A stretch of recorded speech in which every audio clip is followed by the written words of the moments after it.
Olá, avô.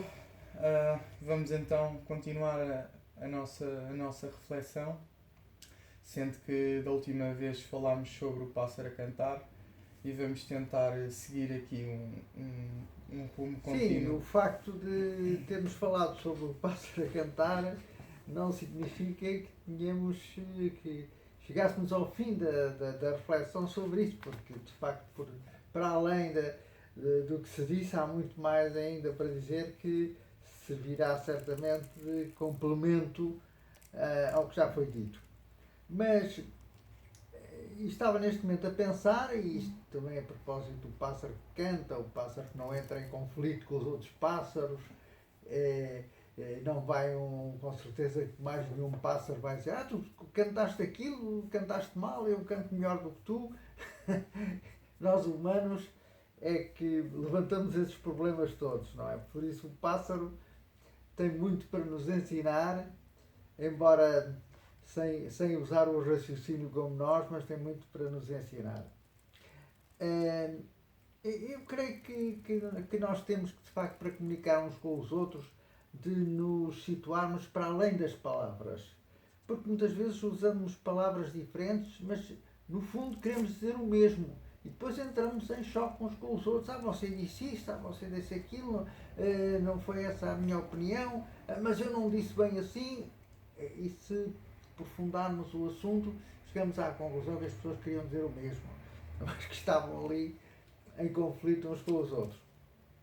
E por essa razão, às vezes as filosofias e as religiões usam linguagens diferentes, usam formas de comunicar diferentes, mas se aprofundarmos o assunto, chegamos à conclusão que há uma verdade única e que tem que ser entendida.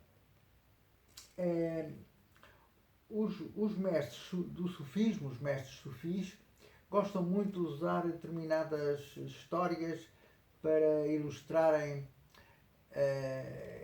estes ensinamentos, não é? De que há, por exemplo, uma verdade profunda em tudo, em todas as coisas, e que as diferenças de linguagem é que muitas vezes nos conduzem a conflitos e a choques de entendimento. E então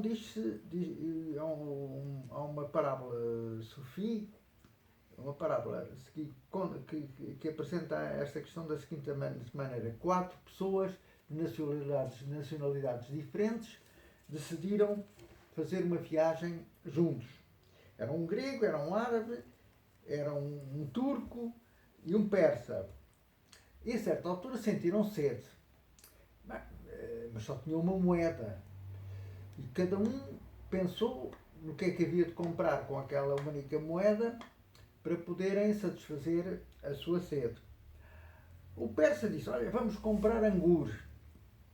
O turco disse: Vamos comprar o zum. O zum, mas é um nome tão esquisito para nós. Compremos inhamr, disse o árabe. Compremos antes stafil, disse o grego. Bom, cada um, portanto, queria aparentemente comprar uma coisa diferente.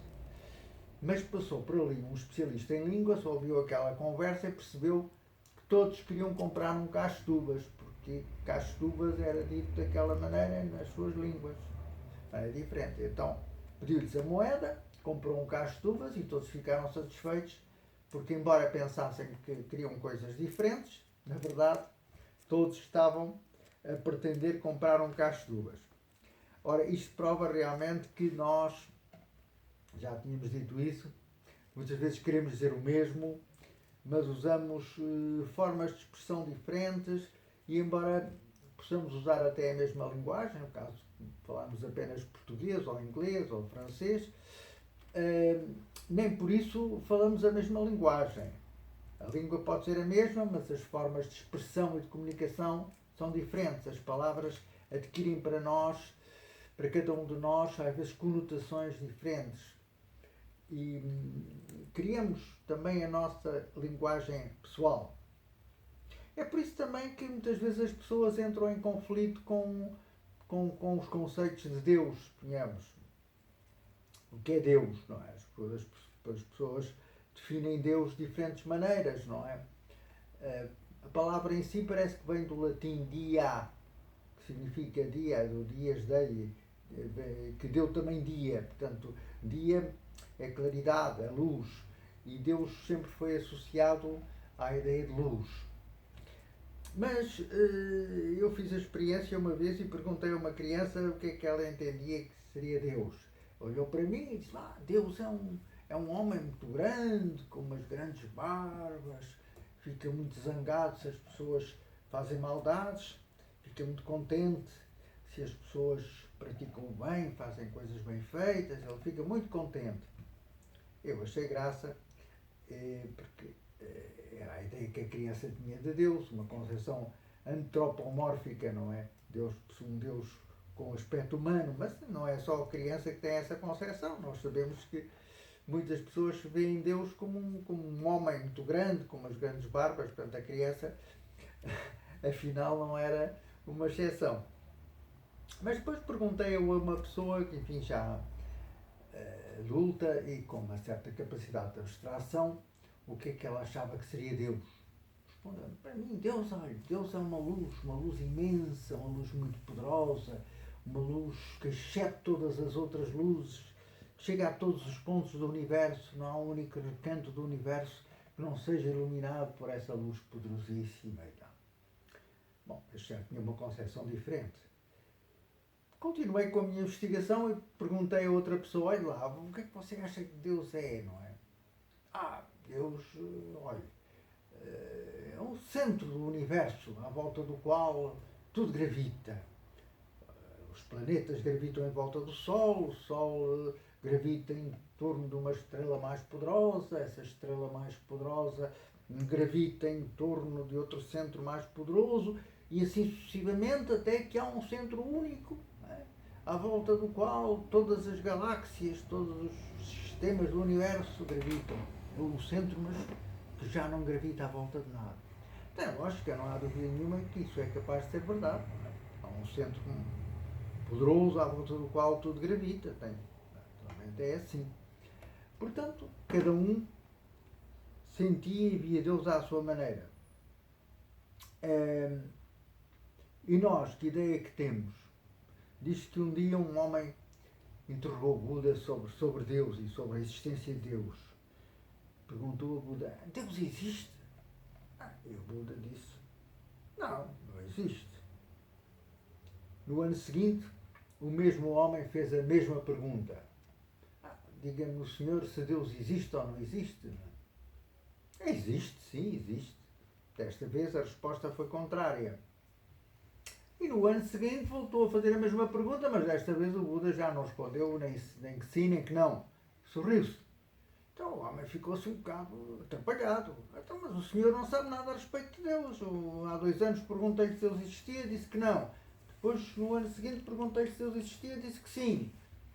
Agora perguntei-lhe se Deus existia e o senhor nem disse que sim, nem disse que não. Disse simplesmente, não disse nada, sorriu-se. E o Buda respondeu, sabes, eu não respondo a perguntas, respondo a pessoas. Respondo às pessoas de acordo com o seu nível de consciência. Tu há 2 anos estavas num nível de consciência diferente do que estás hoje. E eu respondi não. No ano seguinte o teu nível de consciência já era diferente do anterior e eu respondi sim.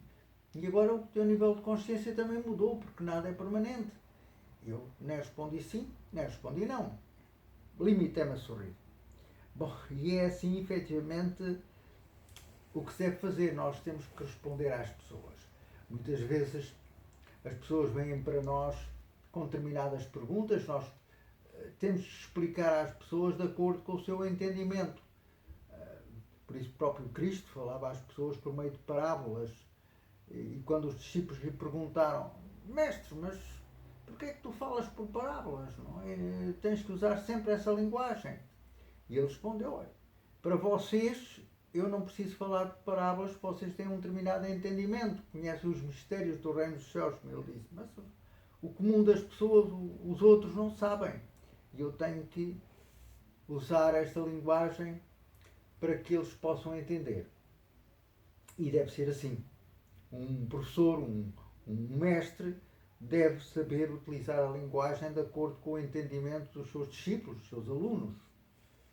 É esse o seu papel. E realmente, a propósito de Deus, há muito para dizer, mas eu prefiro não usar a palavra Deus. Não é porque esteja contra as pessoas que acreditam ou deixam de acreditar, mas prefiro usar a expressão ordem, lei e ordem do universo. Porque reconheço que pode ou não haver um ser, no budismo não se fala propriamente na existência de Deus, não é? Mas reconhece que há uma lei e uma ordem inteligente no universo. E essa ordem inteligente no universo é uma coisa que está presente também na natureza. Nós não precisamos de consultar as estrelas nem as galáxias para percebermos essa ordem inteligente. Mas se observarmos a natureza, vemos que há de facto uma ordem inteligente nas coisas. Eu há dias observei, por exemplo, se ver uma planta que tinha lá aqueles picos todos, não é? Porque é que as plantas têm esses espinhos? Para se defenderem dos animais herbívoros que vão lá comê-las, e elas defendem-se, criam esses espinhos. Isso é inteligente, é uma ordem inteligente. É a planta que está a pensar como é que deve proceder. Não sei, mas há realmente uma reação inteligente nas coisas, na natureza, em todas as coisas, não é? Os animais têm um comportamento que nós dizemos que é puramente instintivo, mas o seu organismo, a sua organização física, reflete essa ordem inteligente das coisas. Sobre isto teremos de falar mais demoradamente e vai com certeza ser objeto das nossas conversas.